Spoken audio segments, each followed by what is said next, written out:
And then I'm going live. We're live. I'm coming back to you. We're live. That's where all the action is. So if you're just joining me, my special guest is Tammy Tavares, and she is, thank you for being on my show, Tammy. You're so welcome. Thanks for having me. Oh man. Yeah, that's easy because I've been looking for this for a while now.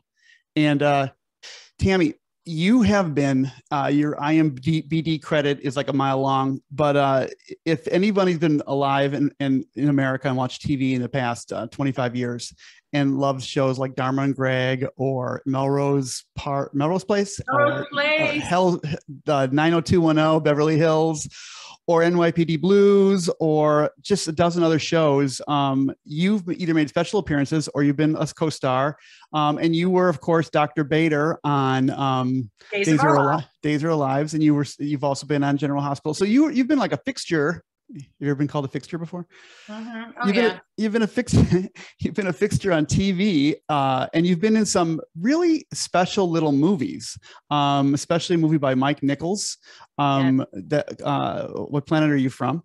With Gary Shandling, and kind of a host of like amazing cast of thousands of just brilliant actors and actresses, and you've also been in some interesting pilot series that never went anywhere, but you got to meet Dennis or work with Dennis Hopper in China. So you've had this crazy, interesting career of where it's a who's who of who you've been working with, and shows that like I forgot to mention, like what's the one show where Two Men and a Boy? What's that show called?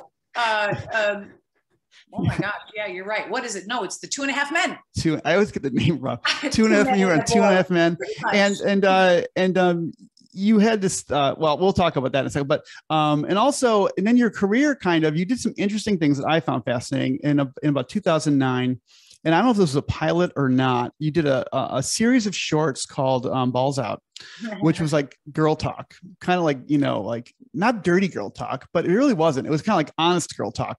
And it was like a late night version of The View, but we didn't. But so much freaking better. And and they were oh my God, don't even come on. So and you had on it. Watch that show anymore.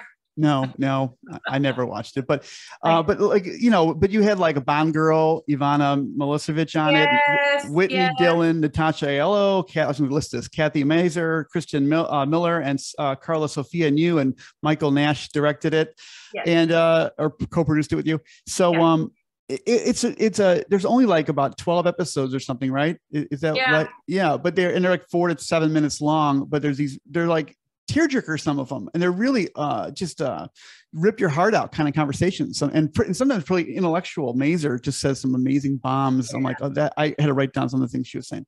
So I was geeking out over that too. So that was 2009, and I thought it was a really beautiful attempt at something good, what you were doing, and that now you're doing stand-up comedy, which is not what you've been doing for the past 25 years, but now you're doing stand-up in the last 5 years or so. Is that right?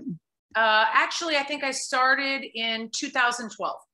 Okay, so it's been almost 9 years that you've been doing it. Yeah, 9 years.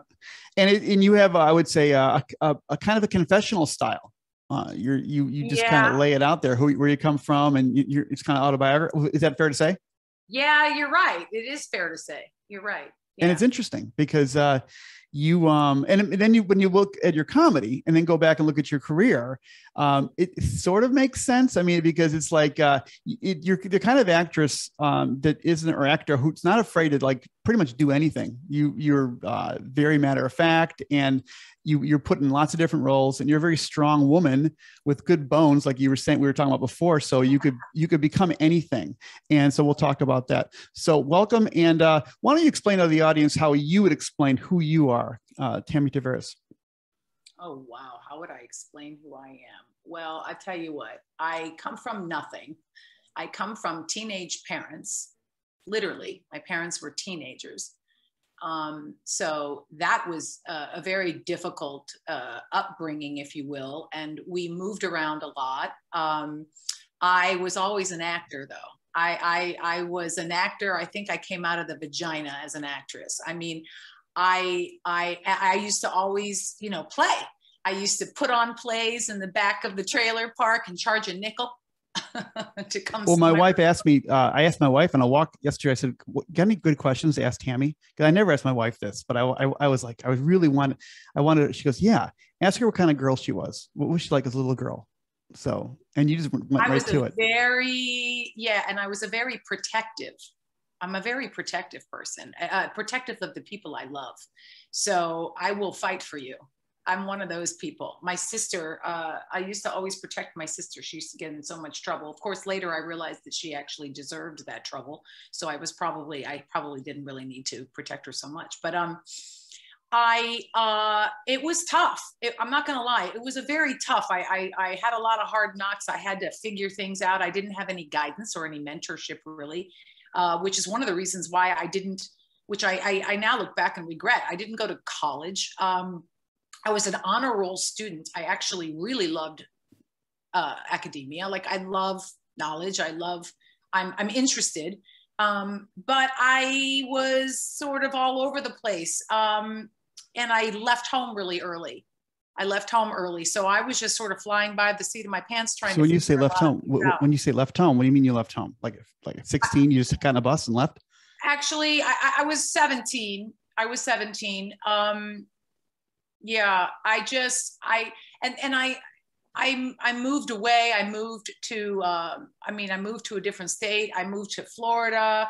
I came out to, and then I went to Atlanta before Atlanta was Hotlanta now, before they started, filming and stuff there. And then I came out to LA late in the game, you might say. I mean, according to Hollywood, it was already too late. I was only in my mid-20s, but still, I came out here and I didn't know anything. I didn't know anyone. I didn't know anything.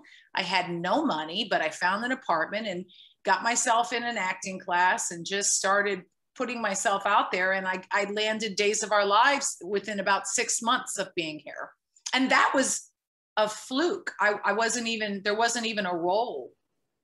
They made Dr. Karen Bader around you when they met you? Well, it's interesting. I went in to a friend of mine who was a fixer. In other words, if you got in trouble in Hollywood, you went and you saw the fixer. If you got a DUI, if any celebrity got in any trouble, this is who they would call. Like a Harvey Keitel. Very much so. That's awesome. He was a very, very interesting cat. And I met him through a girlfriend of mine. Well, he met me and he just was like, oh, I got to have me some of that. But I was no. But he liked me so much that, and I told him I was writing something, and I still have this project that I actually co-created with Sam Denoff, who Sam Denoff is like Dick Van Dyke, Lucille Ball days. Like he was an old timer. And I had this really solid idea. So he and I were creating something. And well, how'd you hook up with him?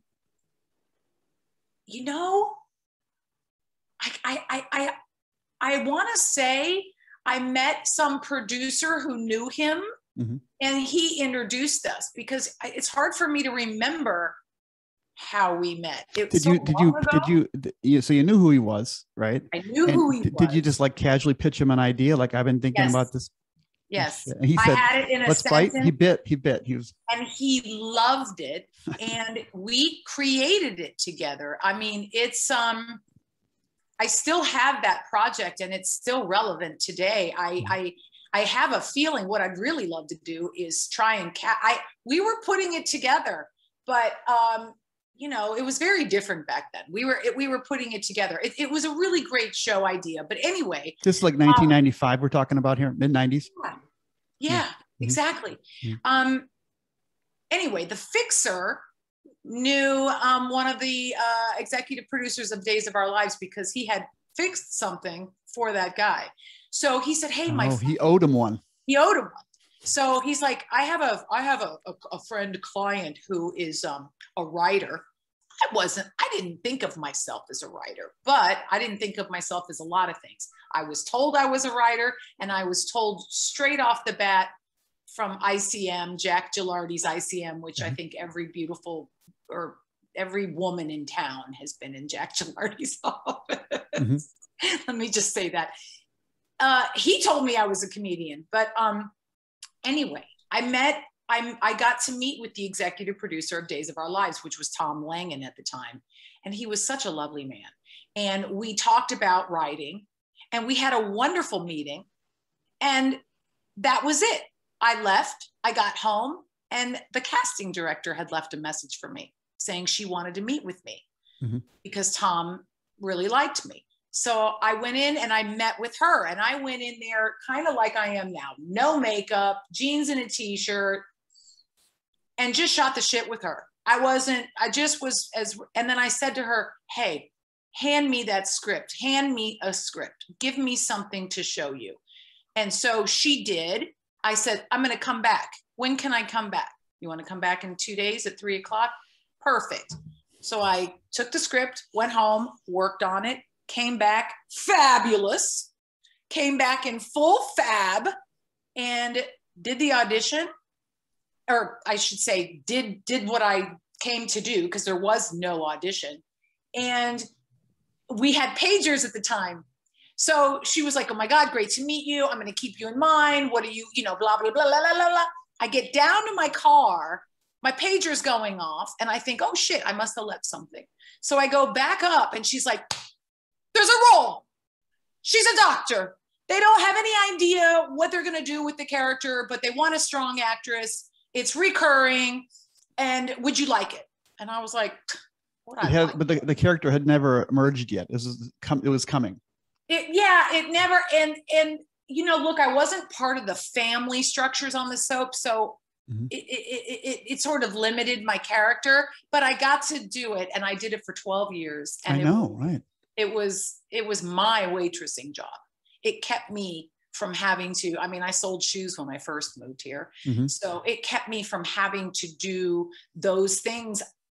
No problem. I'm willing to do whatever. But it was like my waitressing job. It kept me afloat. So you're a working person in Hollywood. You're in the biz and you're working. There I was. How many hours a week for a role like that? Like how many hours a week are we talking about when you go in?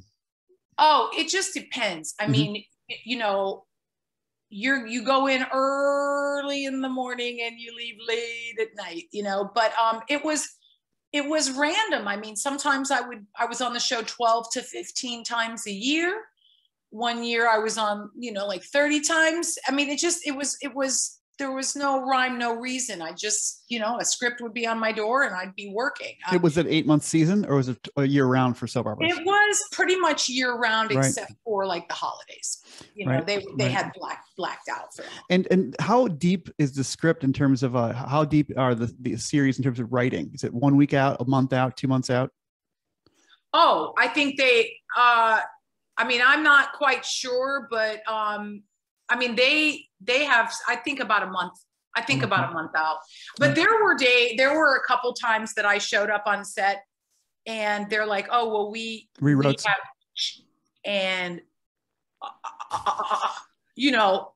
I'm looking at all these pages that I've got to turn around here in like the next couple hours and do hair and makeup and do wardrobe and get out on set and hit your mark. And it is a great training ground. Oh my gosh. I recently watched a soap opera, a new one. And I was like, those actors are just, sometimes they stammer. Like, it's like, you could tell they're trying to search for their words. Yeah. Yeah. It's not like they've been doing this play for like, months and months. Right. Right. You're going to do it once. You're never going to do it again. Right. I mean, I had 5 scenes that I had to memorize and learn one morning. And I remember I was like, I don't know how I'm going to do this. And one of my scenes was with Deidre Hall. And I was so worried but we did it. We did it. Once you have a thing like this, it becomes kind of like, that's your calling card, right? Like that's your most current, good, best part. So you're like, oh, I'm Dr. Bader on Karen Bader on. So I'd love to be on your cop show. Right. So did that kind of parlay into other things then? Well, it certainly helped because I had nothing. So it certainly helped. And then I think it also helped me get an agent at the time And that's a whole nother conversation. I mean, getting an agent is really a thing. It's a very challenging. Doesn't it make it a little easier though if you go to an agent, say I'm currently on Days of Our Lives? Of course, because then you're currently making money. Yeah, exactly. Right. Mm-hmm. I mean, you know, we forget, but it is all about that. I mean, they they want to make money, and they don't want to work too hard for it either. I mean, they don't want to work at all. Yeah. Somebody once said to me, and I thought, oh, that's interesting, because I was like, what do they do? I don't understand what they do. Are they like car salesmen basically? And we're the cars, you know? Mm-hmm. But they said, well, that's why they only get 10% because they only do 10% of the work. Mm-hmm. And I thought, oh, okay. Well, that leaves a lot on us, mm-hmm. you know? And it's a little difficult because maybe had I come out here earlier, but a big part of all of this is socializing and meeting people and knowing people. But it does make sense. I mean, look, if somebody threw a shit ton of money in my lap and wanted me to do a feature, to create a project, I'm going to go to the people I know and the people I trust, right? So it does make sense. It's just, it makes it very challenging for someone who's trying to bust in there who doesn't know anybody. Right. You know what I mean? How it's an artistic medium, I know, but how are they? Would you say Hollywood's pretty risk averse? Kind of, yes, absolutely. Hollywood doesn't want anything unless they want a home run. They want a home run. And I can tell you, there are so many people that I know of that have gone into pitch meetings, and before they even go into the pitch meeting, they get, don't pitch us anything new. Do pitch a remake, pitch a this. But they're afraid. Yeah, I feel like it's like the cliche picture Forrest Gump meets Apocalypse Now. They want like they kind of it's like, yeah. Pardon me. Could you imagine? Yeah, it'd be awesome. Yeah. but you're saying they basically want retreads are better because they know they work, right? And they put the right headliner in there. It seems like a cliche because we be out here in Flavor Country, we've heard that one too, right? Yeah, it bothers me because I mean, look, there's only like 4 stories to begin with. You know what I mean? Mm-hmm. Loves, you know what I mean? There's only really 4 stories, I guess, there to tell. But I mean, how do you get out of that? How do you break out of that? Somebody's got to take a chance. I mean, I remember when I saw American Beauty. I remember when I saw Pulp Fiction. Those are, I remember feeling very alive. Well, let's talk about something then. You got cast in a Mike Nichols film. Oh my gosh. And Mike Nichols, if people don't know, he's a monster. He was the founder of Second City. He's one of the few people who won the Egon Award, like all 4 awards, right? Yeah. 4 or 5. Brilliant. Yeah. And he made The Graduate, Catch-22. I mean, his list of movies is unfreaking believable. Unbelievable. And you land a Mike Nichols project. And not only that, but well, tell us about this project because, Gary Shandling co-wrote it, and I thought it was really funny. And I know it didn't hit the way they had hoped, but it didn't. But it was. But we're talking about novelty, right. And it was definitely a sci-fi commentary on what? Tell me. Oh yeah, that whole meeting impregnating and meeting the perfect woman from another planet to procreate and dominate basically.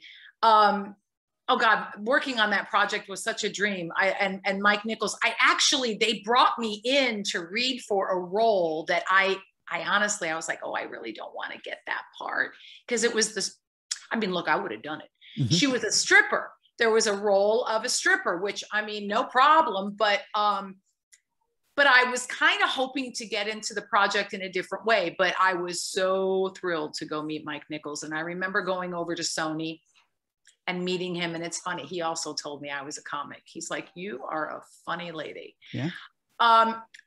So I was supposed to play this. I went in to read for a stripper. Well, what I did was I went over to this place called Trashy Lingerie. It's like a staple lingerie place. It's called Trashy Lingerie, and it's over on La Cienega here in Hollywood. And I had eyeball pasties made. I had like these Lucy Lou you know, eyeball pasties made for your nipples. They look like cartoon eyes with like lashes because in the scene I was reading for, she was a stripper and Gary Shandling's character, who was an alien, had never seen boobs. So I thought, wouldn't it be funny if I had these pasties on my boobs, but they were eyeballs, and how confusing that might be, and also how funny. So I don't wear the pasties in the audition. I'm not a complete moron. But I go in again in jeans and a t-shirt, very, very understated. I took a little box and I pulled out the pasties and I sat them on the table in front of Mike Nichols. And I said, all right, imagine those on these during the entire scene. And so we read the scene and he's like, I love you. I think I want you for a different part. And I was like, oh, okay. So he brought me in to read for this perfect woman from another planet. She's a hologram. She's a training program, right? Pretty much. Right. Yeah. And but because of that, I got to be on the film for like 3 weeks with him because it was all this CGI and you know, there were so many characters and wardrobe things. And I got to be there for 3 weeks. And I mean, look, when I showed up at that table read, what in front of me is John Goodman. Behind me is Greg Kinnear. Ben Kingsley. Annette Bening, Ben Kingsley. Unbelievable cast. It was just Richard Jenkins. Yeah, and Ferrantino, who I always had. I love her too. I had a crush on her for 2 decades. Remember her in what was that? The Last Seduction? Yeah, she's a femme fatale. Yeah. Oh my God. Oh my God, she was fantastic. Yeah, unbelievable. Yeah. So you're with this cast of thousands, just amazing talent, and you're doing these table readings. You must have been like, pinch me. I can't believe I literally was. I was like, okay, Annette Bening is to my right, and Greg Kinnear and John Goodman are to my left. Okay, this is perfect. And then there was Mike Nichols when we did the table read, and we all had a really good time. But yeah, I got to work on that project for 3 weeks with him. Oh, it was amazing. And then, you know, we went to New York and did the premiere, and it was wonderful. It was really, and he was a class act. I mean, when did he pass? 2014 or something like that? I think so. Yeah. It's been a while. And he was married to the beautiful Diane Sawyer. I thought I had the wrong guy because I saw The Graduate. I'm like, oh, it can't be the same guy. He didn't do The Graduate. I was like, holy shit. Oh no. And he was the first director to be paid $1 million for when he directed Catch-22, Vonnegut's book. And I think he was the first director to get also a part of the proceeds or something. He had a lot of firsts. His resume is a lot of firsts. Right. And I mean, he and a female, I believe, went and got up on stage and did comedy together. He started, I think he's a founder of Second City. Yeah. So he's an incredible man. Yeah. So I was so blessed to have that opportunity. So and the thing is, I didn't even have an agent then. So what happened was I started my own management company. Oh, really? Called T-Squared Entertainment. What was T-Squared? Tammy Tavares. And I had a friend who was Australian. She had this fabulous, accent. So we gave her a name. So she was Kay Kaplinger from T-Squared Entertainment. And she and I are the ones that actually submitted me and followed through on all that and got that part. And it's so interesting because Ellen Lewis, the casting director of that project, she came up to me on, I think it was the table read day, and she's like, so T-Squared Entertainment. Okay. She's like, good for you. And that was all that was said. You think that got their attention, that you were being represented by a company besides instead of just throwing your face out there as just, it's me? You think that helped? I don't know. But I think what couldn't hurt. She knew I didn't have an agent, but she knew that I was also really trying to get work. So, I mean, I think she respected the fact that I was hustling, because that's what you have to do. but so much has changed since then. How so? I mean, there's just so much more production now. I mean, there's so many agents, there's so many managers, everybody's an actor. It just, I don't know, it feels a little less precious to me, but because there's so much work product being made, is that why? Yeah, it just feels less precious. There's TikTok, there's Instagram, there's content everywhere. It's almost it's too much, because how do you cut through you got to cut through all the crap to kind of get to something, you know? Yeah, you have YouTube stars. They're just bypassing the whole system. When I hear that, I'm like, I'm sorry, what? YouTube stars, TikTok stars? I mean, but it's real. I mean, did you see where the White House brought in a TikTok star to make videos about the vaccine? Yes, I saw that. They're trying to be with it. Yeah. Well, okay. Well, we'll let that go. Yeah. And so people are telling you, pretty big people like Mike Nichols are telling you you're a comedian or you're a comic or you're funny, but you're playing Dr. Bay. So, and you knew you were funny since you were a kid, but but when did you start to really consider like, I should do stand-up, or I should go for comic roles?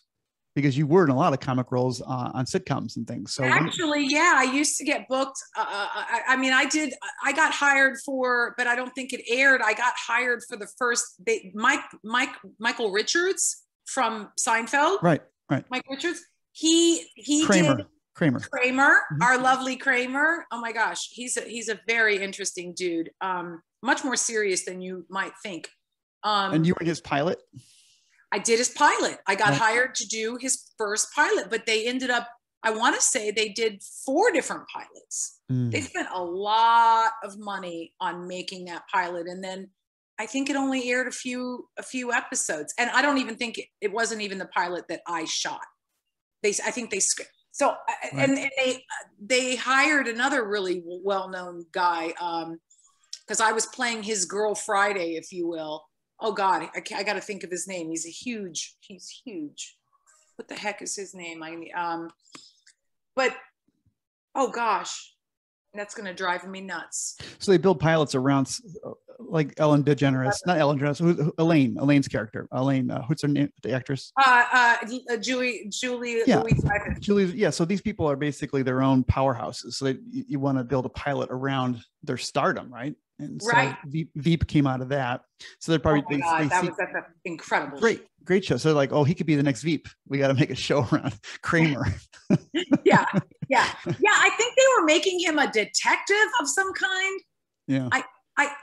It's been so long ago now that I can't remember, but this is going to drive me nuts. The gentleman that I was hired to play his assistant with was incredible. Oh my God, I just can't think of his name. And he's a really well-known actor. It's driving me crazy. I'll figure it out.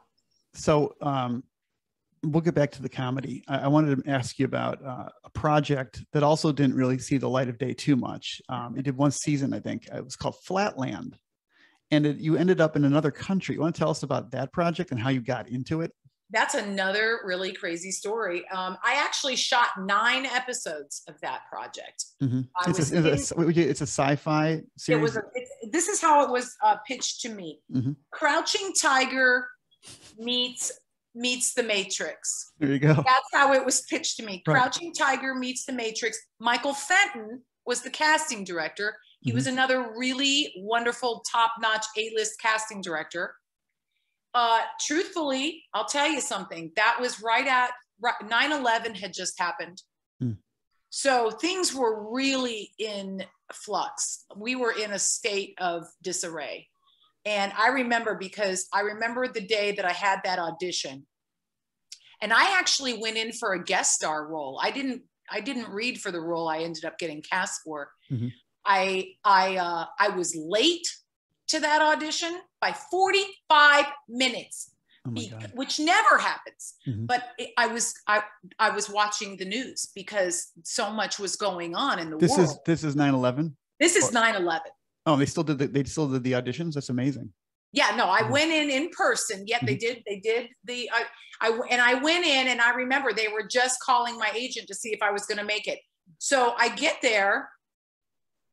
I read for the role that they brought me in for, and it was a guest star role. And they end up having me read for this other role, which is played by a male. It was currently being played by a male, and it was like the devil, but you didn't know he was the devil. Mm-hmm. And what they did was they had that character morph into a female, and that's what I played. So I played Victoria Burns, who was really a bad person, and ironically, Dennis Hopper played the saint. So you're playing opposite his halo. I'm playing opposite him. So he's after me, but he doesn't know it's me because aren't you a gallery owner or something like that? Oh, I'm a gallery owner. I'm a doctor. I morph. I basically am anything I need to be. Mm-hmm. And I'd never left the country. I didn't even have a passport. So I had to, and we had just had 9/11. And you're filming in Shanghai? Where are you filming? Shanghai, China. And I just gotten engaged in life. I just gotten engaged. So, you know, they were like, would you read for this other part? And I guess they were reading all men, but they wanted me to read for the role. And I did. And they loved what I did. Mm-hmm. They changed it. They had, so apparently there was a dude that played he did 3 episodes as this character. And then another male actor played 3 episodes as that character. And then they had that character morph into me. Mm. And so I carried out the rest of the season. Nice. So I shot 9 episodes in Shanghai, China. That was an experience. That was a nightmare. I mean, that is a communist country. Yeah. You could feel it. Yeah. You could feel it. Did you tell there was one boss. Did you, when you got done with the date, were you just, you can go to a restaurant and just go anywhere you wanted, pretty much? Yeah. Yeah. Look, it was a bit crazy. I had never, there were so many people there on the street, on the roads, a whole family would drive by me on a moped holding an infant baby, and 3 other people. I've never seen anything like it. We had a few deaths on that set too, people dying on the set. A couple people died. Look, accidents or heart attacks? What are you talking about? Accidents. There was a thing. They wanted me to do a scene with a real live tiger. I'm talking a real live tiger. Well, they did say it was Crouching Tiger, Hidden Dragon, in Matrix. And the thing, the cat had nothing on it except for a little leash. And they wanted me to get all up in this kitty cat and talk to the kitty cat but it was a real tiger. Right. And I'm in China and I'm not protected by my union. Mm-mm. So I am not sure what to do because, look, I'm a people pleaser. I want to make sure I do what I'm supposed to do, but I wasn't going to do that. I had to call my agent and go, is this okay? They ended up changing that around, but woo, that was scary. But yes, I was in Shanghai, China for 6 months. Was it was it like a circus tiger or something? Was there a handler? I really don't know. Because they could be one of those Las Vegas tigers, but they maul people too, right? Yeah, I don't know how the tiger got in. I don't know how the tiger got out. I don't know where the tiger came from. I just know they said, okay, Miss Tavares, come to set. And then they wanted me to sit next to the tiger. You didn't do a script reading when they said, and then she touches the tiger. You weren't prepared. I wasn't prepared. I had no idea what was happening. I would have filmed your reaction. I was, I was really trying to figure out how am I gonna do this? Am I gonna do this? What if this thing takes my face off? What a great prank! What a great prank! Oh my God, it was really. I was awesome. Are they gonna eat this tiger later? What's happening here? So Dennis Hopper seems like the sweetest guy in the world. What's God, he was He's really easygoing. He's Yeah. really a cool guy. You Yeah, know, he doesn't get too flustered. My family's new favorite movie is True Romance. Oh my God. He plays the father in that. And he has a famous scene with Christopher Walken where he tells him off. And Christopher Walken's playing the conciliary of a mob boss. And he's a very scary dude, Christopher Walken. But it's the most famous, probably, scene in Hollywood of someone telling off a mob guy. It was just unbelievable. And he gets shot, but it was beautiful. And I was like, this guy, he's just. Oh, I only had, because again, his character was after my character. Mm-hmm. So we only had one scene together and it was amazing. I remember we were both at the bar. Now, does he suspect who you are yet? No. Mm-hmm. But we were getting ready to do the scene. And one thing is, you know, memorizing lines and knowing all of his lines, you know, that was always a bit of a thing. But I remember I took a little tiny, wet my whistle with a little whiskey, and I gave him I planted a kiss on him, and I was like, all right, let's get this scene going. How do you like that? And it was awesome. It was awesome. I wish I had a copy of that scene because it was so great, because it was really more about what was not being said. Yeah. You know what I mean? But yeah, he was wonderful to work. Such a creative, talented guy. Yeah. So the movie, the series, they did a season and then it just didn't get picked up. Is that what happened? We shot 22 episodes. 22 episodes. And it's so crazy. What happened was, I guess there ended up being some sort of lawsuit with the production companies. Mm-hmm. So that 22 episodes just sat there in somebody's basement over a lawsuit, and it never saw the light of day. Ironically, about almost, I would say, maybe a little over a year ago now, my dad calls me from Atlanta and said, you're on TV. I think I'm watching you in Flatland. And I was like, there's no way. There's no way. He says, the El Rey Network, there's some El Rey Network, and I'm watching you. You're on. And I'm like, and so I told Catherine, because Catherine Kendall was also in it, and she couldn't believe it. And we sat and watched a couple episodes together. It was really weird. You found the network, and Catherine Kendall is yeah, Catherine is another actress, and she was one of her early. Well, that's where she really nailed it, was Swingers. Yeah. She played the girl who plays Dorothy in the Vegas hotel, right? The Dorothy impersonator. Yeah, yeah, and she was in. She was also young Indiana Jones's sweetheart, who he actually proposed to. Oh, really so sweet.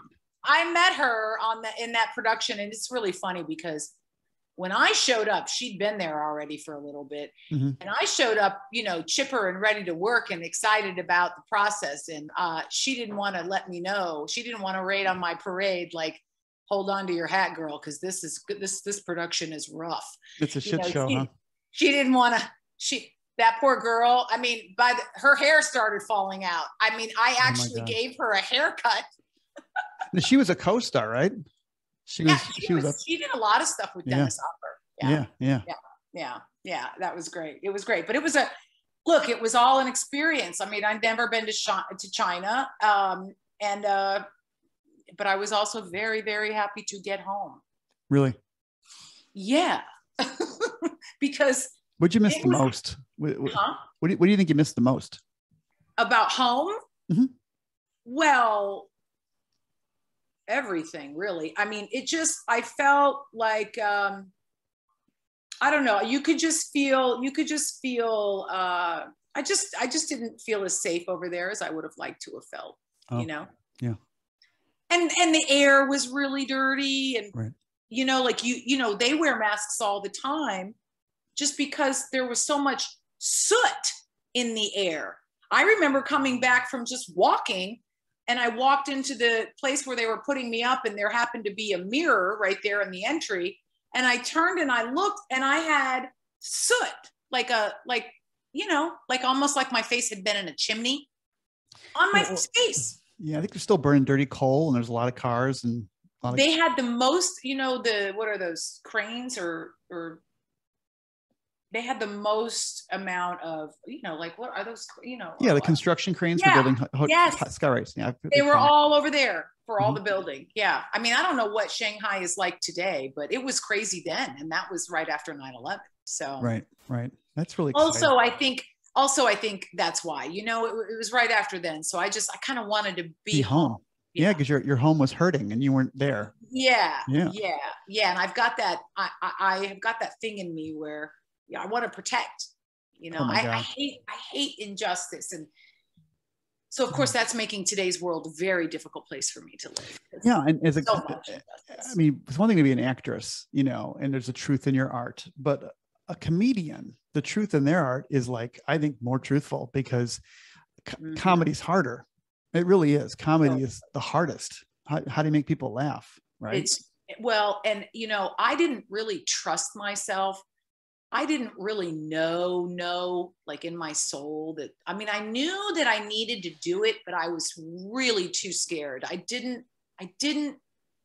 wasn't ready. I was still very busy living some other party girl life. And after the second, there was a writer's strike, and then there was another writer's strike. And I had just gotten hired to play a fabulous character on 12 Miles of Bad Road. And it was with Lily Tomlin and Mary Kay Place and all these wonderful, talented people. And my girlfriend, actually, Ivana Milicevic, was also on that show. And Linda Bloodsworth, they created the show. It was for HBO. I had just got hired to play this recurring role. I was able to shoot one episode, and then another writer's strike. And that really is what made me decide to do comedy, because I thought, I am sick and tired of not having any control. None. Right. And I need to do something. I need to build something.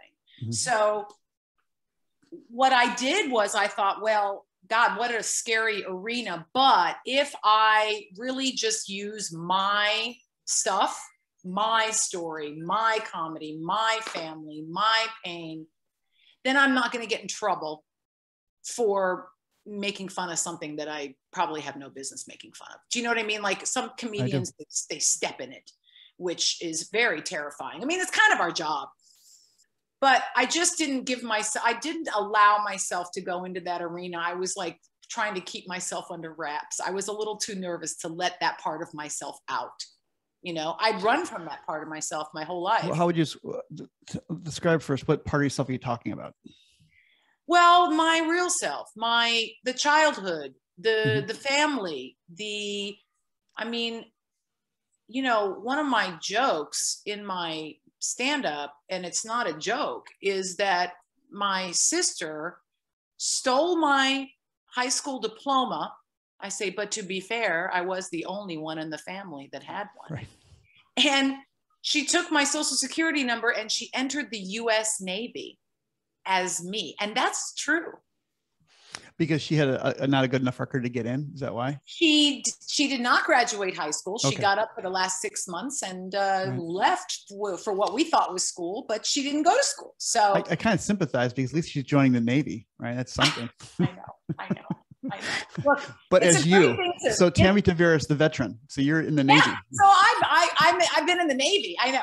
So it's like, in a way, and I just have in a way, what is all that for if not to make fun of it?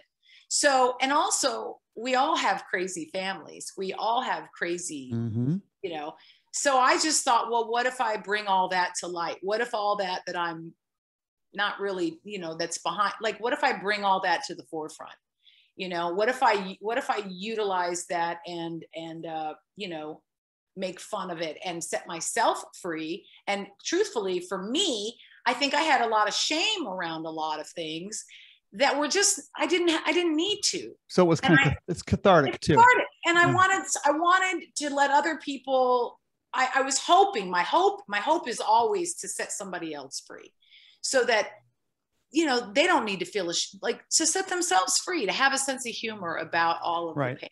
Right. Well, you and I are the same generation. So we remember Spalding Gray's So Many Cambodia, My Dinner with Andre. There's something about the writers and all of us really appreciate that kind of medium of the conversation, or talking about one's real experience, like filming. What was he filming? Killing Fields, wasn't he? He was filming the Killing Fields, and he made a monologue about it. Spalding Gray, who ended up killing himself. I don't think it was as cathartic as it could have been for him, but it was such a great movie. And I remember just people like, why would you go to a movie where the guy's just talking in a garage? You know, I was like, because it's freaking awesome. You know, right. And so so I think that those kinds of that came out of the 80s and 90s, that kind of new art form where we wanted to hear people's monologues and confessional style, I think. Yeah, acting, I feel like it started to shift, you know, from being these characters to some sort of truth about, I mean, it should always be centered in some sort of real truth about yourself. But authenticity. Yeah. Not too righty. Yeah. Yeah. You know, I mean, that was my whole, like when you were talking about Balls Out earlier, the internet wasn't what it is now. I mean, if it was, I probably we would have carried on with that. No, that could, listen, my kids watch the shittiest reality TV shows where like you slept with that person, so the whole team's penalized $50,000. It's the shittiest shit. I can't believe how bad it is. And I looked at your thing and I was like, this is actually awesome. These are talented people. These are talented, beautiful women who have a career in Hollywood as writers or Bond girls or whatever, but they're sitting there with maybe hardly any makeup on, drinking wine, sitting around your living room and talking about, how they're being cruel to their husband because they have power, and they're all crying like, and that's why nobody will stay with me. It's awesome. It's like I was taking notes as a man. I was just taking notes. Like, this is just. So yeah, it was a great show. Tell us about this show, because tell us how you started, like how did it came with Michael Nash? How did you guys design this show and come up with the idea? Well, Michael Nash is a buddy of mine, and he also did this really amazing documentary as of late called Climate Refugees, and he's had a lot of success with it. But he's a friend of mine, and we were just having a creative discussion. And, it was back when The View was sort of novelty, The View on the, ish. And I thought, well, what if we did a late night version of that? Like, from Baghdad to Botox, and instead of your coffee, you're having a little wine, and what if we, and, look, now I think, what is it? Jada Pinkett Smith, she's got something on, I mean, and then now there's been so many different variations of that. Yep. But at the time it was more novel when you were doing it. It's so funny because I can remember when I very first moved here, and Michael Nash was actually my roommate at one point. And I said, you know what? Why don't you just put some cameras in the living room? Because there's going to be, and this was before reality TV was a thing. Right. I used to have so many parties and people over, and I thought, that'll be interesting. Just film that. We never did, but look what ended up happening. And then there was this idea for Balls Out. It was kind of like the Monday Night Football without the balls. So we called it Balls Out, plus Balls Out, like get it, like balls out funny to the wall, no holds barred. And I knew so many amazing, talented women that were looking for something to sink their teeth into. And I thought, well, let's try it, and they just basically have to show up. Yeah. That's all they had to do. Yeah. Show up.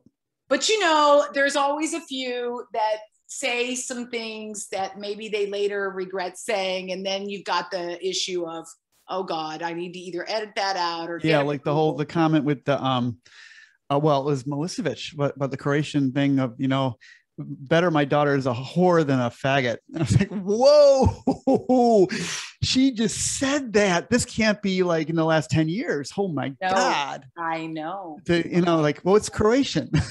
I know. It was awesome. Well, that's fresh. And that was before she shot Banshee. And if you look at her in Banshee, she's butt ass naked and blah, blah, blah. And Casino Royale too, right? It hadn't been filmed. You'd had it? Mm-mm. No, right. Yeah. She's in Casino Royale. She's a Bond girl. Yeah. So she didn't get, it didn't hurt anybody. They didn't cancel her. So. They didn't cancel her. No. I mean, It is crazy though now that you can't say anything. No. What the hell? People are, but that's not true though, because people are. I mean, there's the Joe Rogans, and there's a whole internet out there. People. I love what Joe Rogan's doing. I mean, yeah. I'm not one to think that anyone's an either or. I don't like putting. I don't want to be all the way over here, and I don't want to be all the way over there. I want to be somewhere fair and balanced and in the middle. You know what I mean? That's the Fox News motto? So careful. Yeah. I never even used to watch that shit until I got married. Ever. I never even touched politics. I was such a party girl that I did politics. Oh my God, please don't. You're boring me. It makes people boring, doesn't it? Yeah, I stayed away from people who talked about politics. Well, you get on their high horse. Everyone's more boring on their high horse. It's like, Jesus. But I will say this. I mean, that's exactly how, I literally would I don't engage in those conversations, but I will say that is one thing that it's changed. I don't like it, but I have had to pay attention because everything in my life. Everything's been, well, especially in the arts. I mean, what you do is because it's freedom of speech, right? You're a speaker. And not only that, they now, they shut down everything. So literally for a year, I was unable to go and get a microphone and stand on a stage. I mean, because of COVID, right? No. They shut everything down. Mm-hmm. So they took away, I was so pissed because you finally had your control, right? And they took that away from you. Right. Yeah. That's right. I was like, you know what? I'm the director, the writer, and the producer. I've got my little backpack full of my comedy and I can go anywhere and I can do this anytime. Well, they took that away. Mm-hmm. I mean, sure, I could go stand in a park and, try to get people around, but you know what I'm saying? Like that. So it happened. It was gone. Yeah, and comedy isn't the same as an internet show. I mean, you pressing the flesh. I need that live audience. Oh yeah, absolutely. And that's in the best comedians. It seems like that's what they do.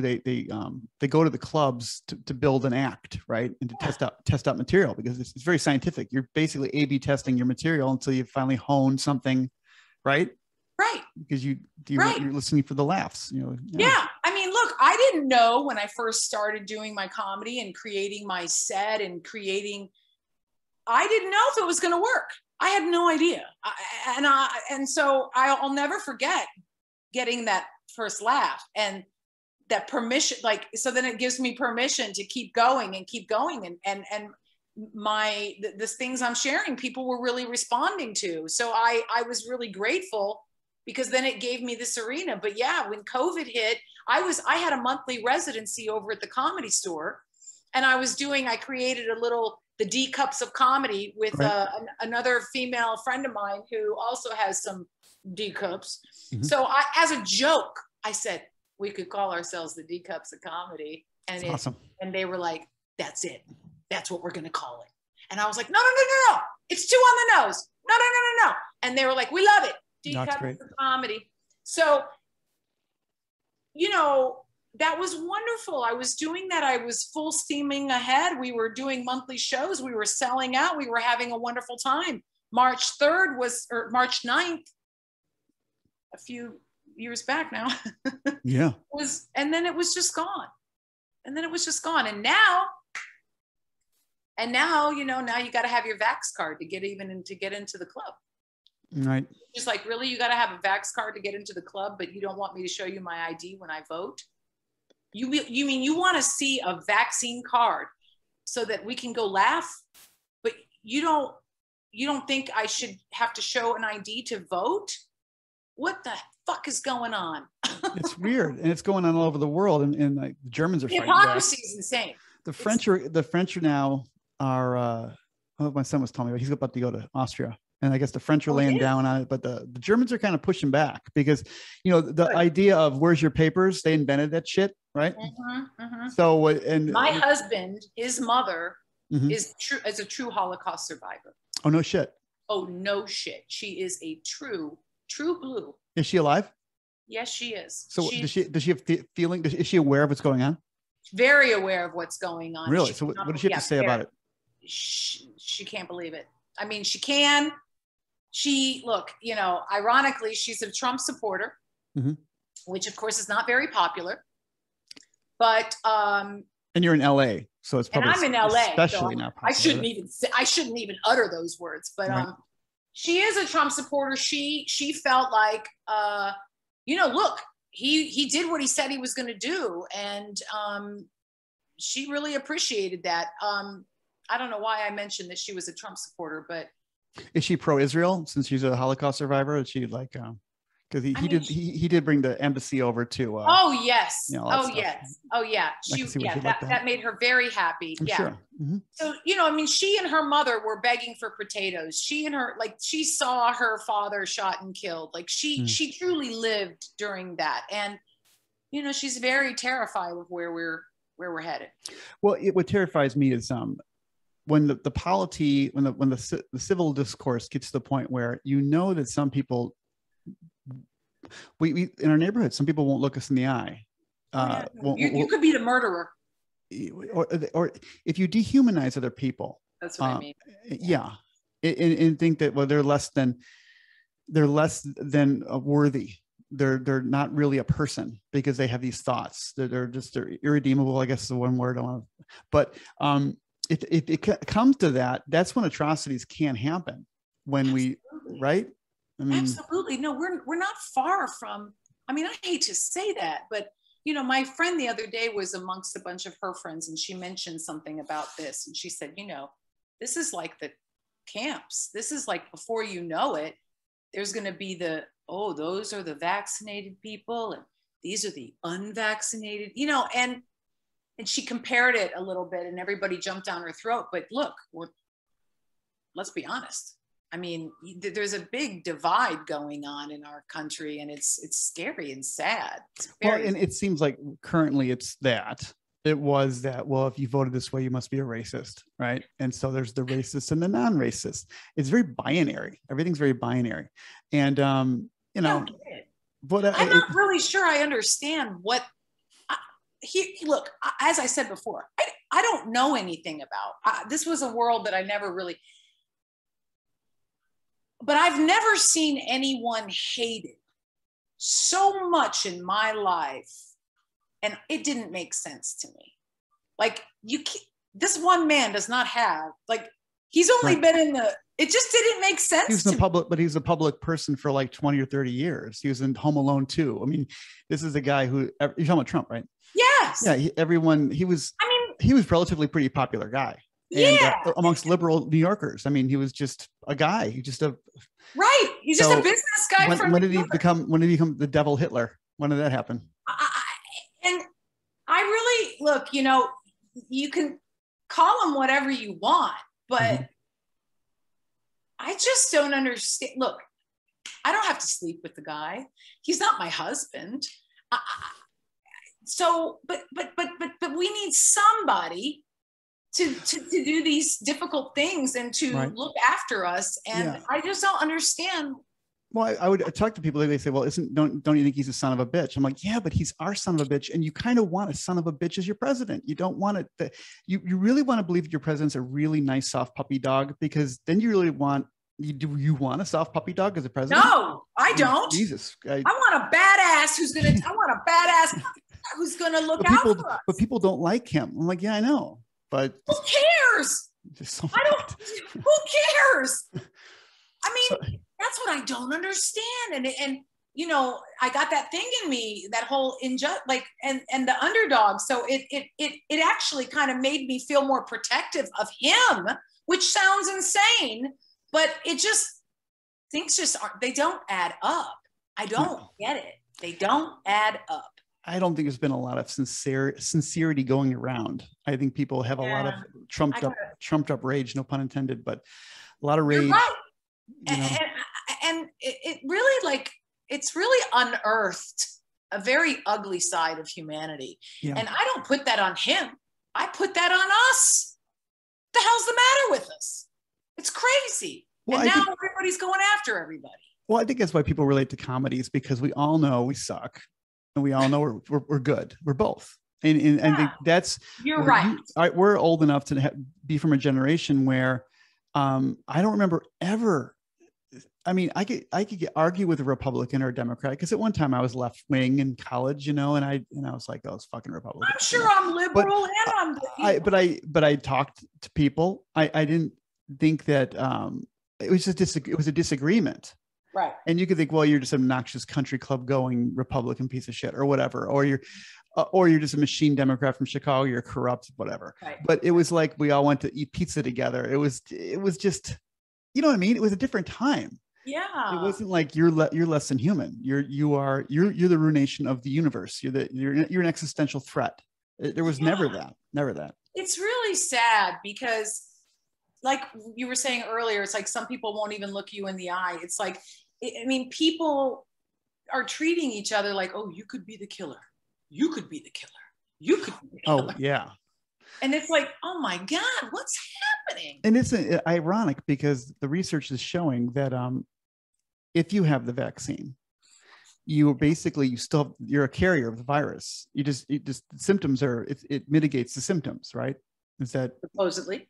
That's what I'm hearing. So yeah, it's people who, and I'm not going to say I'm vaccinated or not, but what I'm hearing is that people who aren't vaccinated are actually in more danger than people who are vaccinated. But there's a whole thing where you're not helping to make herd immunity, or there's so many arguments, but whether they're true or not, the idea that you would demonize a whole crew of people for not doing a medical procedure is just, I've never experienced this my whole life. And it just seems really. What happened to the my body, my choice thing? Right. What happened to the HIPAA laws? What happened to? It's a private conversation between me and my doctor, right? Yeah. What happened to that? And, you know, yes. Okay. There's a pandemic. Also, I mean, many things, you know, I just feel like, because there's the Constitution, right? We're not supposed, we don't go against that. And you don't go against that even in a pandemic, apparently, right? Isn't that the deal? Well, the road to tyranny is usually the temporary suspension of rights. That's and usually when they're temporary. Well, that's what we're dealing with.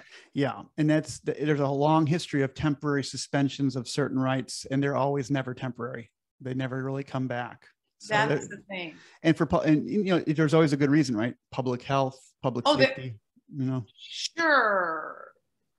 That's the thing. It's like, again, I'm not educated enough, and I'll say that to really speak well on some of these things, but something's not right, and I do know that much. And you have the right to think that, and you're a comedian, so you have the right to poke fun at it. And right. You know, people are getting deplatformed right now on Facebook and on YouTube because they're poking fun. And I'm not okay with any of that. I do not understand. I mean, to me, I'm sorry, there are a bunch of things that go on Facebook, sexually, traffic, drug, but you're gonna go after speech. Like, there's some real problems in this world, real problems, real debauchery, real ugliness. Mm-hmm. Go after that. Don't be going after our speech. I mean, look, I'm a comedian, so I say a lot of things. Words, I know they're powerful. I get that, but I'm an empath, so I also read energy. It's really about, well, what was the intention behind it? It's not just words, you know, but people like Mel Brooks have spoken out and said that I couldn't have made the things I made in this world we live in now. The Blazing Saddles, maybe even Frankenstein. All in the Family. All in the Family. Norman Lear's whole oeuvre couldn't have been made now. And that's terrible. Well, Norman Lear and Mel Brooks were kind of like the best things growing up, weren't they? I mean, they were the best things growing up. And now this world won't allow. It's like this world will abort all these these good children who could have come into the world because it's somehow bad. You know. Yeah, and also who's making all these decisions? Are there just a few people? Because I feel like the more I talk to people, they're reasonable. Yeah. So who are these crazy people? Well, I tell people the dirty little secret is most Americans really like each other. I'm talking black, white, Chinese, whatever. Like each other. And that does not get a headline on Fox or MSNBC. That's boring. That's not news. But but it's becoming news. Like, hey, do you know that like we all kind of like each other? and we all, it's like, we got room for each other. I'm okay if they think different than I do. Yeah. That's okay. That's interesting to me. I actually like it. I actually promote that. I actually think that's fine. That's why we like each other. We're different. Well, as a writer, wouldn't you want to put in your script or in your novel, different kinds of people? Yeah. Right. I mean, in fact, the more they don't get along in your novel, maybe the better. The better. Yeah. I mean, it just, there's just so much I don't understand. And it's been very challenging not to be depressed. Yeah. I mean, really, because I see again, I never used to pay attention, thank God. But I see what's going on, and it makes you just feel a bit hopeless. You know. Now you're in Hollywood, so and I know famously, the men that make South Park teased the hell out of Hollywood about their relationships with China and now speech codes and code. How much do you feel like people are self-censoring themselves in your neck of the woods in LA? Are people being super careful about everything they say, or are they like, fuck that, I'm just going to talk smack? I mean, yeah, I think a little bit of both. Mm-hmm. You know, I think everyone feels hesitant. You know, they want to make sure they're in the right crowd before they really open up, kind of thing. Yeah. Mm. Yeah, I feel like there's a little bit of both. So, but you know, Los Angeles is really, I've been here 25 years. Mm-hmm. I've never seen it like this before. Like what? Like, what do you mean? I mean, I live in an area, I've been, like I said, I've been coming into LA for 25 years. I've lived here for 25 years. And when you come, like, I live in an area where it never really gets too touched by anything. It's not the fires, the homeless crisis, it's a pretty safe little area, if you will. And yeah, my friends live in LA. We visited them and they're scared to death because there's embers dropping all around them. Literally, like burning embers. So they're scared to death they're going to get, So you live in a safe part of it. You're not getting burned down or anything. But I'm not going to get burned down, but I live right by Burton Way, and Burton Way is, you know, it's kind of like, it takes you from Los Angeles into Beverly Hills, and it's like a pristine street and it's full of homeless encampments. That's new. That's new. Mm. I left to go to Texas to do some comedy. I had to get out of here. And I noticed when I got back that they are trying to clean that up. But I mean, I don't know what they're going to do, because there's. Well, describe what a homeless encampment looks like. Is this like 20 tents and a porta potty kind of thing? No porta potty. They just go to the bathroom right where they want to. They're and right along, like, oh gosh, it's on Beverly Boulevard. It's on Melrose Place. Right in front of all of the businesses, there are homeless encampments set up in front of these businesses. So when people show up to go to work, they've got to get around these homeless encampments, and people are going to the bathroom on the street.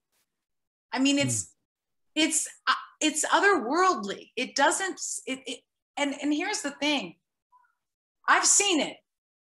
We have the resources to do something about this. I'm sick and tired of them saying that we don't, because they impeached Trump without Trump in like 24 hours. They can do whatever they want to do.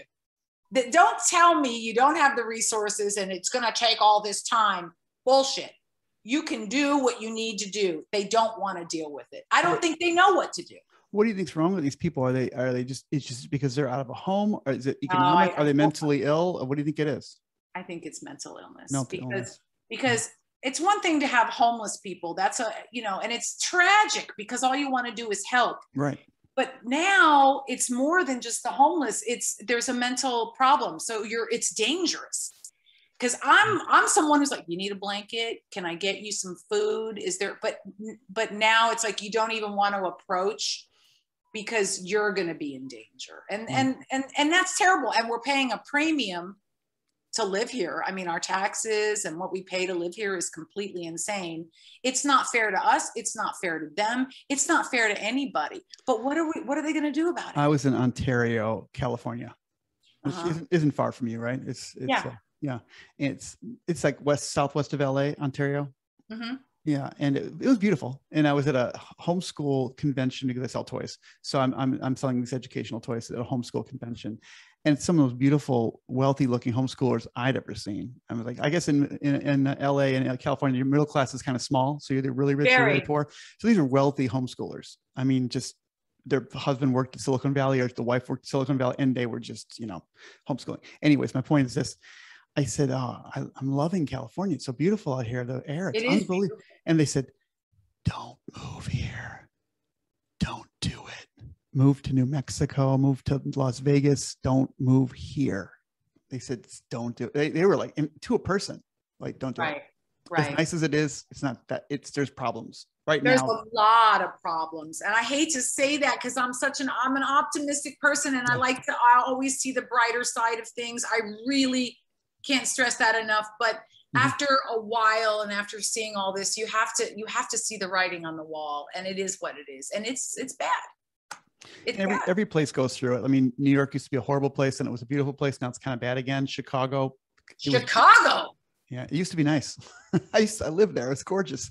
What the hell is this 29-year-old Lori Lightfoot doing? Yeah, she's not 29. I heard she's 29. Is that right? I don't think so. Oh God, I hope not, because if that's what 29 looks like, God help us all. But I'm just saying. I don't think she's 29. But it's I'm not smart like you. I'm a knuckle dragger. I don't like to talk politics. But my good friends who love Chicago even more than I did are moving to Las Vegas. I mean, I'm from South Bend, so Chicago is, it's right there. So I mean, I've always loved Chicago, but no. Well, and it's a dirty shame because these are all solvable. Like you said, the homeless problem, they could fix it in a day if they want to. Chicago famously has the best police department in the world. If they wanted to actually give them permission to be police, they'd do it. Whose bright idea was it to defund the police? And who in the hell listened to that idea? It's one thing to say, let's defund the police. But who's the idiot that actually did it? Yeah, and I have police in my family, and they'll tell you one of the problems with the police is the union. Sometimes they don't let good police officers fire bad police officers. They protect the bad ones too. So see, that's a problem. Yeah, so it's like the problem is these are nuanced things that require people to be able to talk to each other and not be headlines on Fox and MSNBC, and everyone gets really crazy angry. It's like, no, actually, there are bad police and there are good police, and we should let the good police, and I don't care what you do. There's, you could be a stripper, you could be a lawyer, you could be a president, you could be the pool guy, you could be, you could be the most incredible, but there's always some bad apples. Let's talk about bad apples. Let's bring it back to Hollywood. Let's bring it back to Me Too, because it's been the joke for like 100 years that the producer's couch is the first thing, right? I mean, I've experienced it. Yeah, I know.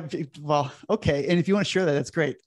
My thing I wanted to ask you about was this. It's like, so it's a long cliched joke, right? Like, and it seems like there's probably a line a mile long of women just like you from Indiana and all over the world who wanted that part.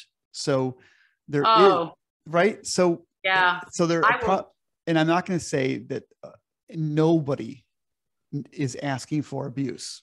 I'm not saying that, but tell us about what is the climate like in Hollywood when it comes to quid pro quos and exchanges of services. What was your experience? It's really, listen, I remember I hadn't been here for very long. I was, I guess you could say, fresh off the boat, and I was doing a play and with Michael Papajohn. Actually, I don't know if it was a play. We were doing some sort of showcase, and Michael Papajohn and I did a scene, and there happened to be the president of Spelling was actually there that night, the president of Spelling. And this was, God, what was this? Over 20 years ago. Spelling is 90210, the Spelling company. 90210, Melrose Place, all the glossy shows, if you will. But Aaron Spelling's company.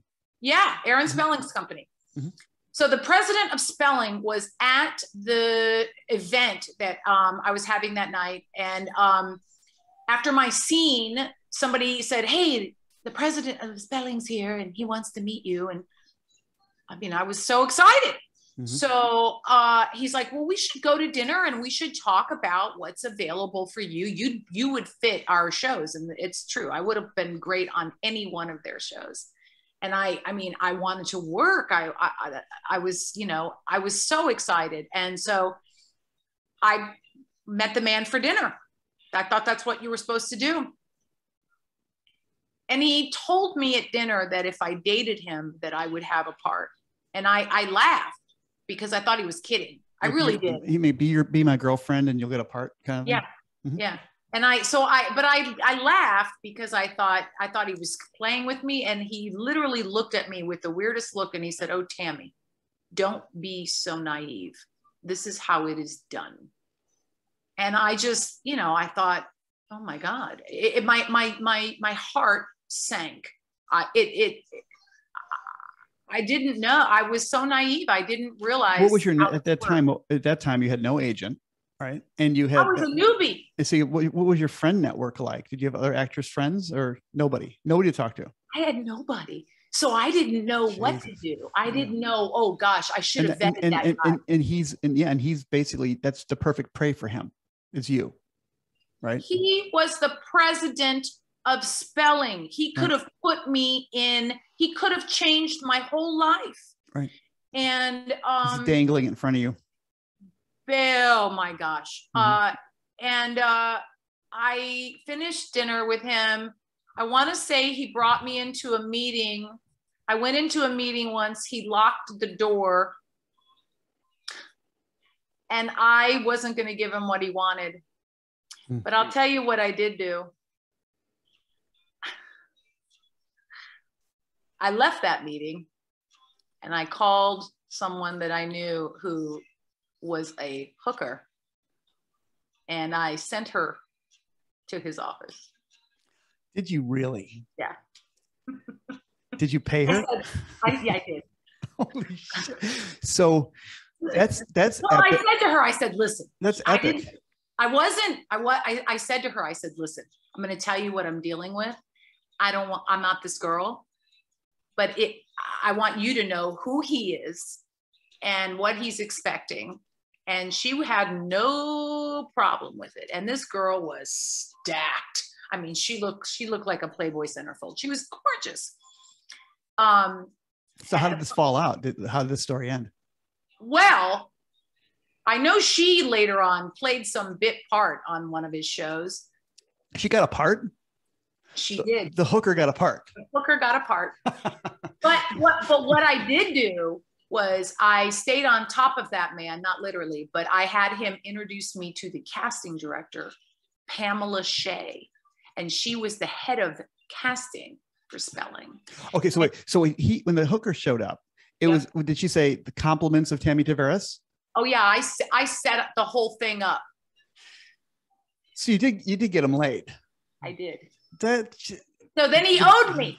Oh my God. No, I should be embarrassed. I can't believe it. But everything I did was on the up and up. But I thought, no, I'm not going to give you that. There's other ways for you to you kind of became a madam. I know I did. I played into his hand a little bit, but I did it the way that I could tolerate it and the way I could sleep at night. You see yourself more as the madam than the worker kind of thing. You run the house. And look, this is how you know I'm a real actress. Is I'd rather make a porn than watch a porn because I don't want to watch anybody fuck. Right. I'll do the work. Yeah. I don't want to watch. I can understand that. But then I met Pam Shea, who was so lovely. She actually said something very interesting to me. She said, "You're an attractive Janine Garofalo." And I was like, "What? How the hell? Not the way you look, though. You don't look like Janine Garofalo." That's what she was saying. She was like, "You have a different look, but there was an essence." Mm-hmm. And at the time, Melrose Place was actually going to be going off the air. Mm-hmm. And she gave me a part. I was in the last episode. I want to say I was a hooker too. Yeah. I think I saw that. Yeah. I think I was a hooker. Yep, you were. I saw your IMDb. It says underneath Melrose Place. It says, is it 90210 or Melrose Place? Which one? Well, I did both shows. I saw under one that said hooker. That's it. It was Melrose Place called Asses to Ashes. Yeah. And I played the hooker. Yeah. I just realized that. So, yeah. Now you played, speaking of this whole area of dominatrixes and hookers and things, you from played a doctor to dominatrix. Well, really? Tell us about the N.Y.P.D thing. And I think they named the episode after your character, right? In Goddess We Trust. In Goddess We Trust, which is a great name. So you play Goddess. You're stunning in this scene. I had so much fun. Oh my God. So tell us about this. Tell us about this role, because it's just great. First of all, did you see what they put me in? I had no idea. I was like, thank God I waxed, because let me tell you something. They didn't leave much to the imagination. Was it a teddy, a push-up kind of thing? Oh my God. It was like some $3,000. I think they bought it from a place called Dream Dresser in West Hollywood. And it was like a whole. It was engineered. Yeah. It was engineered. It was, and my whole ass was hanging out, which apparently was a big deal, because apparently. The sensors. Yeah. And so I remember I was in Hawaii on vacation, and on the news, they were talking to Stephen Bochco about how, he's showing asses on ABC basically. And there was my ass. It just walked right by. Like there was my butt. I was like, oh my God. So, and then, what was it? Dennis Franz? Is that what it wasn't Franz in that scene though, was it? No, it wasn't. It was a blonde guy. But they had also shown his butt, I guess. Oh yeah. I remember that scene too. I remember that. I used to watch that show. Yeah. But the way you carried her was so balls out confident. I mean, you were the dominator. You didn't look like you were blushing, which makes it sexier and better anyways, of course. But oh yeah, no, I wasn't blushing. I was loving that power, baby. I was loving that power. Yeah. Yeah. I mean, they had me completely, that was quite the outfit. I had a great time shooting that. They were all very cool. It was a long scene too. They wanted to keep that scene they wanted you to be on that picture as long as they were from commercial to commercial. It seemed like. I had fun. I loved playing that character. I don't know what it is about, but there's, a dominatrix. She's a lot of fun. Yeah. I mean, she's in control. So how often do I get to be in control? Not very. So it was really great. Right. But I was shocked when I showed up, and did they just show you the outfit? They said, they're like, this is what we're wearing. And I was like, what did you need help to get it on? Yes, I had. I had 2 or 3 people helping me. The construction workers. Were all up in there. Yeah. They were all up in that. Well, so you're headlining with Daryl Hammond in a couple days, the 17th, you said? Yeah, I'm not even sure. I'm hoping Daryl Hammond shows up to this show, because I noticed that Jamie Kennedy was on the flyer. So I'm not sure if Hammond backed out or if he's just a special guest, but I don't see him on my flyer. I did a show with him about 2 months ago. Oh my God, he's hilarious. How's he doing now? Was he sick for a while? Or was that somebody else from SNL? Was Daryl sick? Daryl, I don't know if he was, maybe, but I know he did like a documentary or something where he talked about his upbringing and his trauma. Yeah, there's some traumatic thing or something like that. Real trauma. And, I think he deals with a lot of that. But God, is he talented. I remember when I first saw him on SNL, I was like, this guy's a monster. He's just a monster talent. Really is. I mean, he slips into characters and he's just, but I based on what I've seen from his documentary, there's a lot of demons, but that sort of seems to come with the territory. I have a question about your comedy. It seems like we talked about it's autobiographical and you have a writing background. Did you ever think you're also workshopping maybe some kind of material? Because I just got done watching Hillbilly Elegy, which kind of reminds me of your story. Yeah. That's Ohio. But it's like, you're the people in your life are characters and they're bigger than life. Amazing. But you know what I'm talking about. I know exactly what you're talking about. And this thing that I was talking about at the very beginning of our chat with Sam Denoff actually has some qualities of that yeah, because I do talk about my family and Tavaresville and, you know, leave your common sense and your teeth and your baby at the door. You know, it's very redneck, hillbilly, but I'm not that.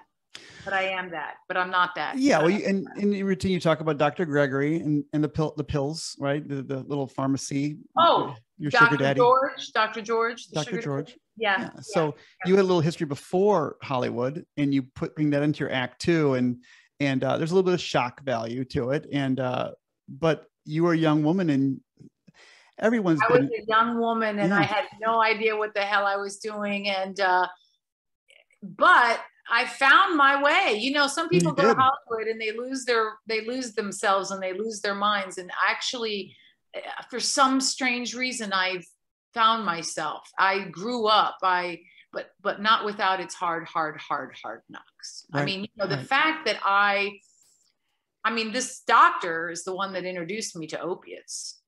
He's the one that introduced me to Vicodin. And I didn't even know what the hell. And I was like, why would I want a pill? I didn't really get that you could be high from that. And he did, but he just wanted to control me. And, you know, and I was a good time girl. So, but then I started growing up and I started realizing things. And it's interesting because, you know, I'm a person of faith, which, you know, I wasn't always practicing that. I was always a person of faith, but I wasn't always mindful of it. But when you said when you grew up, you didn't have many mentors, did your parents take you to church? I did go to church because the church was my babysitter. You know, so I went to church on Wednesday night and Saturday and Sunday. Because they offered a service to watch kids, essentially. Yeah. Oh, what kind of church was it? Catholic. Really? It was a Catholic church. And this wasn't CCD. This was just basically like daycare the church was providing. Well, you know, I mean, I did attend some.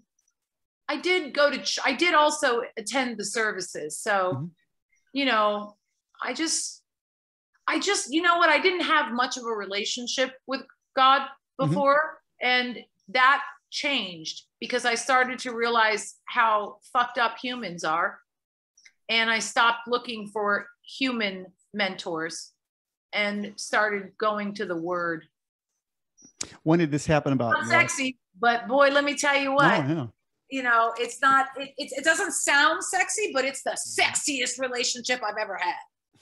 How old were you when you started to like hone in on this, you think? Truthfully, I was always curious. I'm going to change the light here a little. I was always curious, but to be honest, because I like being honest, which God, I wish I didn't. I wish I were more of a fabricator.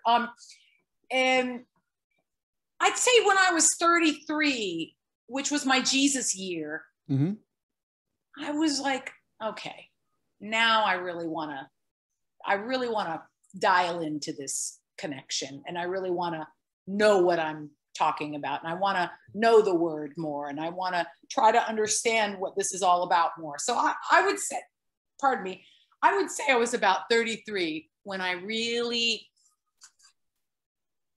you know, started to get a little more serious about it. Do you think that affected? I mean, I say serious. I'm never that serious. No, I know. But do you think, did that affect your, obviously it affected your outlook, but did you think it affected your career in any way, or the way you acted or wrote or did comedy or anything else? You know, I don't know. That's an interesting question. Not really, because in a way, it's like when you're with the vermin, speak like the vermin, I suppose. So it's like, I'm not quite sure how to. Well, you seem like a person who's unusually comfortable in your own skin. And when I saw the show Balls Out, you weren't afraid to, and so were the other women too, and not afraid to really talk about private stuff and deep stuff and emotional stuff. And that's why I've been attracted to you as a person, is because like, here is, I know a lot of actors and actresses, but you're the only one who says pretty honest things on Facebook and social media. And it's not like politically left or right necessarily, but just like honest. So did you find yourself? I really love the truth. Yeah, it seems like you're a lover of the truth, and you're like, you don't give a shit about what people think about you, which I think is power. You know, I've had a couple of friends of mine, and I've never really, I was like, tell me, you know, you're so brave. You're so brave. And I'm like, I am. Like, I don't see myself. That's the other thing. It's hard for me sometimes to see myself. But I mean, the truth is the truth. And this is just my truth. It doesn't have to be your truth. Right. This is the way I feel. So my page, my feelings, right? My page, my truth, and sometimes I like to just put something out there and see what the reaction is, you know? Yeah. And you could tell, and your friends are very diverse because they'll argue underneath your little thing. They'll all be I got a lot of friends that like to argue with me. I can't There's a lot of blood in those comments below your posts. It's funny. I think to myself, I don't hear from you at all, but then you want to chime in on a post? No. Go to your page and say that. Yeah. Yeah, yeah, I don't know what that is, but I do. I will say I really do love the truth. Now, you know, what is the truth? That's the question. Well, it's good that I think that the important thing is that we allow we all defend against barriers to the truth, right? So I think we could all agree on that. Like, unless I don't think any of us, or very few of us, are evil enough to say we don't want the truth. We want to live a lie. We want to be the blue pill people. I think that, I think most people could agree that they want the truth. I just think that maybe some people are just so afraid of, I think people really are. I think the truth, look, I don't claim to know anything, and I have a feeling there are, and not knowing things has probably protected me. Because the more I know, the more terrified I am of what's going on in the world. I think, look, it's like again, back to the politics thing. It's like, I don't think I ever wanted to go into that arena because I felt like it's a crime family. And once you go in, you will never come out. And I still feel like that. Yeah, it's hard to know now what the truth is because there's so many platforms and so many mouthpieces and so where do you go for the truth? Which is another reason why I went to the Word. Yeah, I had a similar journey after 9/11, and I grew up in Chicago in the 1960s and 70s when, you know, my dad basically said everyone knew Chicago is the kind of place that's kind of callous, and it's just assumed that everyone's on the take, right? So to be called a Boy Scout meant that you were really a naive, do-gooding piece of shit, and that you just didn't have your head in the world. Right? Because Boy Scouts are losers in this worldview, because I was a Boy Scout leader. So don't get me wrong, but that was the worldview, was that you don't want to be a Boy Scout. You want to be savvy. You want to be in on what's going on. So there was kickback and there was payola, and Chicago was a corrupt place, and either you were in on it or you weren't. But and everybody was, the Republicans were corrupt. The Democrats were corrupt. They're all corrupt. It was all one big party. Yeah. But now it's like, no, they're the devil and they're not. And it's like, dude, I grew up in Chicago. We all suck. It doesn't. I remember when I very first came out here and I was working in a shoe store, and the girl that I was working with had some sort of medical issue, and I offered to cover her shift, and she thought you blew her mind. She thought I wanted her job. She hated me. I was like, So people, you thought you were hustling your job away from her.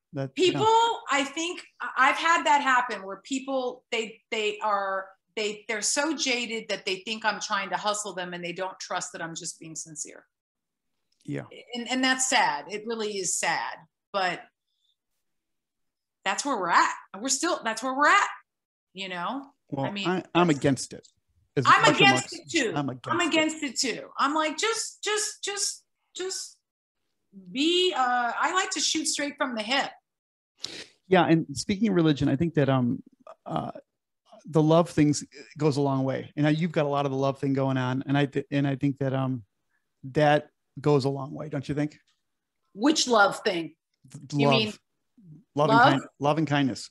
Yeah. Yeah. I mean, what else is there? I mean, look, I can get just as angry as the next guy. Right. I got a temper too, but I don't want to do that. I mean, I don't think it has to be that way. I mean, sometimes it does. Okay, fine. But what's the matter with some love and kindness? What's the matter with some love and support? What's the matter with just teamwork and getting it done? Yeah, that's it too. Like, there's bigger shit. We got to move. Go ahead. I I don't like to use my energy to be mischievous or to be calculating. That shit hurts my brain. No, I don't like the calculating crap. I'm sure I could play a calculating character. That's not a problem.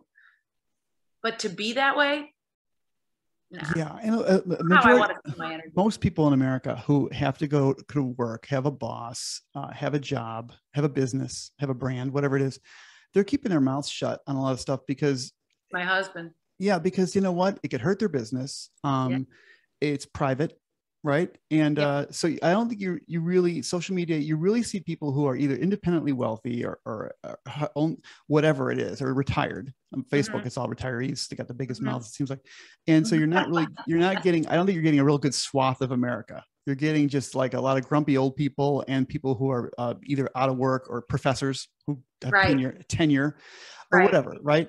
So, yeah, so I don't think it's realistic. I think that social media is kind of a shammy, kind of weird unreality in a sense. It is a shammy, weird unreality, is it not? You know, when I first started, I remember when I first started creeping into Facebook, and I thought, well, I'm doing comedy. I'm just starting with my comedy. So let me try to garner an audience. Let me try to garner an audience here. And that's all it was for. That's all it was for. Just to sort of, let me see if I can't take the temperature here and check the tone of people and what are they listening to? What are they biting? What's the pulse here? And now it's like it's Fight Club. It's like crazy town. People say all kinds of crap to each other that they would never say in person. In person? Oh my God. They get punched in the damn face. I love those old movies where Cary Grant would punch a guy in the mouth. What happened to those days? That's when people were men, you know, and right? Yeah, that's when men could be men, which I want a man to be a man. I don't want some pussy, pardon me, but I want a man. Look, you know, I had to work really hard at this because I have a mother that's very aggressive, and I never liked the way she treated my father. She didn't ever have any respect for men. And so therefore, I don't think I did either. And I had to learn, and it was actually my comedy writing partner who said that she thought one of the main things like a main ingredient is respect. And I never really thought about that too much, but she's right. And I want that. I always have been very mindful of the way I talk to my husband, the way I treat my husband. I mean, now it's all natural because I got over that hump. I mean, I really think that given my background, my history, and the things I've had to do, if you will, I don't think I really had much respect for a man. I hate to say that, but I do now. I don't know why I went off on that, but because I just know your mom was the model for that behavior, pretty much, right? Yeah.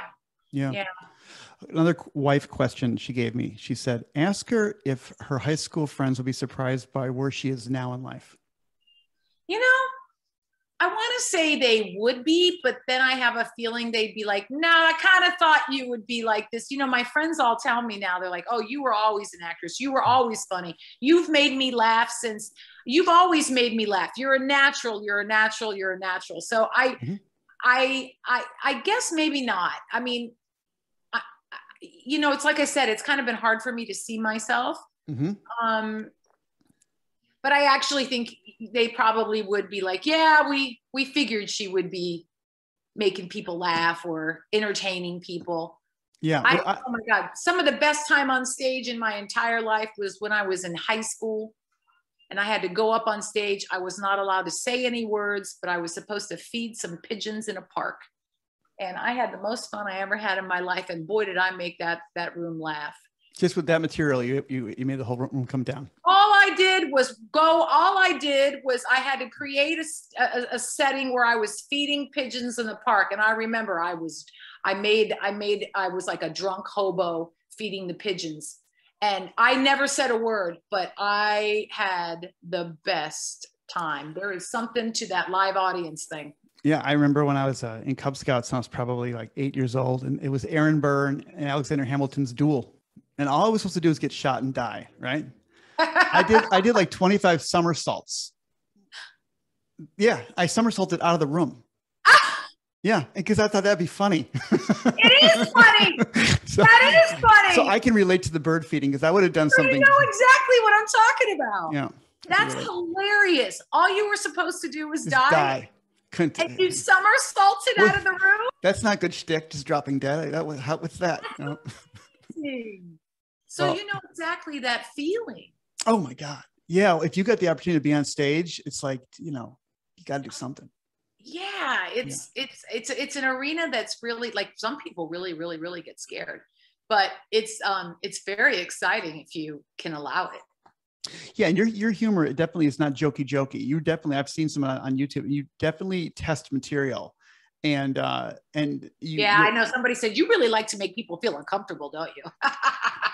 Well, but some of it's really funny, and it's like with the I could tell the audience it just isn't there because those comedy clubs can be really stupid too. That's right. You know, so That's you have the balls to like know the difference. It's a little bit more highbrow. I think it is.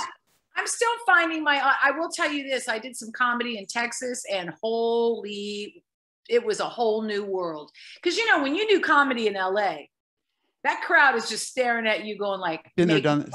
Yeah. Make me laugh, bitch. Make me laugh. You know, it's like, it's kind of, you know, and they're sitting there with their arms crossed and they're, you know, but I was really having a ball there. And, but when I went to Texas, I got laughs right out of the gate. I was not quite prepared for. Of course, I did make fun of politics, and they loved that. But yeah, So a totally different crowd. Texas is just than LA. Oh, it was a whole different crowd. You're right, and they like to have a good time. Right. Hey, it's not the city that you think. Oh, California. Oh, LA. Oh, let's go party in LA. People don't party here. I mean, they probably do house parties and things like that, and I don't know what they're considering partying. Mm-hmm. But it's not like, people are more social in other places. They're more apt to be friendly. They're more apt to engage in conversation. LA feels very cliquey and very into their own, you know, everybody's kind of like protecting their own space. I'm a novelty here because I talk to everybody. I don't give a shit. You know? Is that a Midwestern thing? I guess so, because being from Indiana, I'm like, yeah, I just talk to people. Yeah. Yeah. I don't care. Yeah. I mean, you know, I can usually read the moment and read the scenario, and if it's inappropriate, I get that, but I know, and I know how to conduct myself. You know, I'm from the Midwest, and Midwest nice is a real thing. And I moved to Maine, and oh my God, there's a huge difference between a Downeaster New Englander and a Midwesterner. I'm like, really? Oh yeah. And they don't mean to be rude and unfriendly. It's just that you're not from there, and you never will be. You know, it's like right. Not one of us. A lot of people think I'm from New York. A lot of people think I'm from New York. Your accent's a little bit. I could see it. You don't have a Hoosier accent. I know. That's okay. That's okay. Hey, I've taken up enough of your time. Tell me, what's the next big thing for Tammy Tavares? Any projects on the horizon you want to tell us about? Well, right now I'm doing my show on Tuesday night in Silver Lake. But what I am doing is, in fact, I was just getting ready to do this right before the pandemic hit, is I'm going to record a 1-hour comedy special. Oh, good. I'm going to record it. I was just getting ready to do that. In fact, I booked a club and everything, but the club had double booked, so it fell out. Who's gonna direct it for you? You got a director? Well, I did have somebody lined up at the time, so now I'm kind of back to ground zero in terms of that aspect of it. Mm-hmm. But because I need somebody obviously to direct it and to tape it for me. Right. But that's what's brewing. That's cool. Brewing. And I would hope maybe within the next 6 months, I would hope that I've maybe done a recording. So what you'd rent a venue and then have a VIP list and just fill it up kind of thing? I'll rent a venue, fill it up, get a crew there to record, And, I'll provide drinks and all the fun stuff. And, it'll be a live taping. And will this be new material or? It's going to be a little bit of both, because although I've workshopped my material for a while, it'll be a little bit of both. It'll be a little bit of some of my stuff that I've already created, because I don't record myself. And I know that's a big no-no, because you should, but I don't really, and I've not really put much out at all. In fact, I don't think no. Researching you was hard, because I had to really dig down and to find the videos. That was sort of all on purpose, because I wanted it to be fresh and, new. So, but there will be a lot of things you haven't heard before. Yeah. And of course, I just spoke to my representatives on Friday, and things are picking up again. So, they're submitting me, and hopefully I've got, I don't know if you know, but I shot right before the pandemic. I did a couple episodes of Tacoma FD. Right. In 2020. Right. Yeah. That was a ball. I had so much fun. It was the first time. Did they air those yet? Yes. They did. Okay. Yeah. Yes. So those are airing on True TV. I play, we're Jane and Jean. I play Jean, and my son's name is Gene. And actually he's played by, James Paxton, Bill Paxton's son. Oh, cool.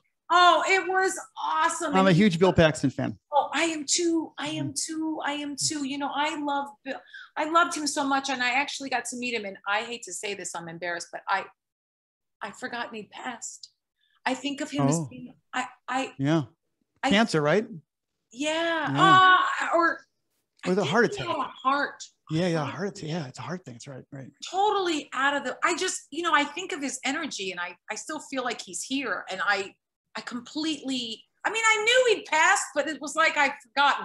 But his son, I show up on set, and his son is playing my son. Does he look like his dad?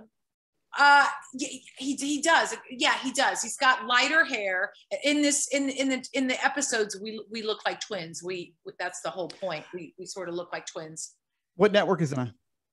True TV. True TV, Tacoma FD. Tacoma FD. Hilarious. Awesome. Great show. Those guys are awesome. And it's a fun show. Well, you're awesome. And thank you so much for being on my show. I loved it.